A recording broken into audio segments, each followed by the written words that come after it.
بسم الله الحمد لله رب العالمين والصلاة والسلام على أشرف المرسلين. أما بعد كسر هذا ضمان مرت شرفته ما أنت هل كان كسر غير قشي برنامج كأني كشوا كوجوليسو كشوا إيداب وكوجوليسو عشان يتوون كنا هديدو سيد الله سعطان برنامج كان وحول صعدا ويجيسي اللي حد وحنصاب الله إنه ماج زي توان كذا يعني دافرني مجرد مقدشو طبعا إلا هذا هديدا لو جوليستين وحياة يعني هديدا آد قالوا أي وجبضنا يعني على بها جريها الله استعماله إسلامر كان بجاجنا أي سنكم مغنين وجديد آد مهم وجاه مجرد مقدشو ما أنت هديدي وقال سنيد أيام بحين دونا هدي الله إن شاء الله تعالى وراك علي وريك أهم حريرنا برنامج وكذا واجي عد جوليستي ولي لما يقانو sababtoo ah xajku hadda ayaa la rabaa idinkoo halkan wada jooga in halkan laga generate gareeyo barnaamijka haddii aan la idmo ma naqaano meesha uu joogo qofkaas macaamiilka ku guuleysan doona iyo cid uu noqon doono dumar iyo ragba waxaan rajaynaynaa laakiin qofka ku guuleysta haddii aan la idmo in barnaamijkan uu ka faa'iideysan doono xajku طبعا هذا وحاب بالله هولي حجك وديار جروجي يضدك إنه حريستان بروسيسك حجك مركز ديال اللي هذا قفك ما أنت حجك جوليستا نقضاء قف ركعة إسلام بري ومان دونا حفيزك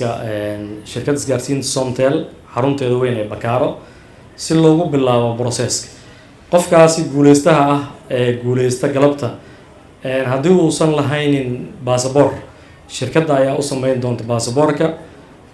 ilaa processkiisu uu ka dhamaado oo loo xareeyo xajku uu tago ilaa uu ka soo laabto hawshiisa waxaa gacanta ku hay doonta insha Allah taala shirkadda isgaarsiinta Somtel ayaa gacanta ku hay doonta haddii ay noqoto qofka guuleysta qof dumar ah ayadana insha Allah taala sidoo kale processkay mari doontaa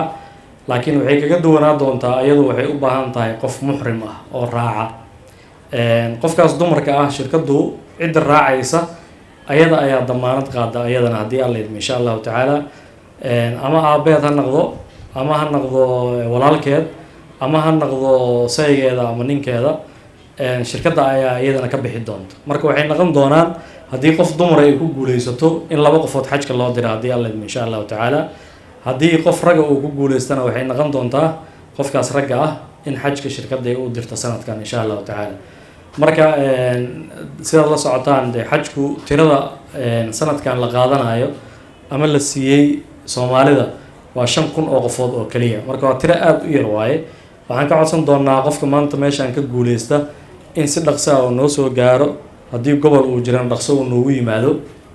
si waqtiga uusan uga dhicin insha Allah taala processkana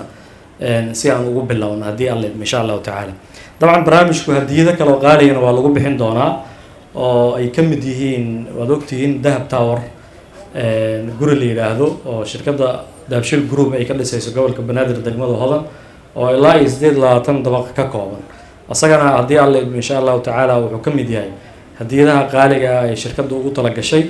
inay ku maamuusto macaamiisheeda ayuu qayb ka noqon doonaa insha Allah taala marka mar labaad mar saddexaad waxaan rajaynaynaa insha Allah taala in aan barnaamijku guda gali doono hadii alla insha Allah taala waxaanan ku casuumi doonaa hadii la yiraahdo in barnaamijka uu noo generate gareeyo hadii alla idmo qof mas'uula oo aan sugayna insha Allah taala rajaynayna inuu dhawaan soo galo hadii alla yiraahdo marka mar sharafta kale ee maanta halkan joogta ee laftigooda lagu guddoonsiin doona halkan hadiyadaha qaaliga ah ee hortiina yaalo oo ayaga laftigooda qayb ka noqon doona isla markaana aad arki doontaan indhihiina aad ku arki doontaan inta qofood oo galabta la guddoonsiin doono ayagana gaari doona ilaa 10 qofood oo hadiyadahan hortiina yaalla ay mobilada iyo dhalooyinka iyo qasaaladaha iyo cooking machines ay ka mid yihiin hadii alla insha Allah taala marka soo dhawaada mar labaad iyo mar saddexaad shirkadda isgaarsiinta Somtel waxay mar walba diyaar u tahay in macaamiisheeda ay maamuusto ayna dib wax ugu soo celiso sida ka garan kartaan magaca barnaamijkooda waa maamuus macaamiil waxa loogu talagalna waxay tahay wax kala maahan macaamiil shirkadda ku xiran ee daacad u ah in mar walba ay shirkadda wax dib ugu soo celiso sanadka hore waa ogtiin 10,000 hadiyadoodan bixinay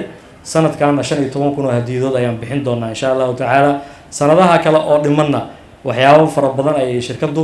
macaamiisha u haysaa insha allahu tacaala oo aan idiin qarinayno uusan qof bini aadan uusan ku riyoon haddii aan la yidhahdo insha allahu tacaala. marka mar labaad mar saddexaad waa mahadsantihiin, soo dhawaada. asalaamu calaykum waraxmatullah.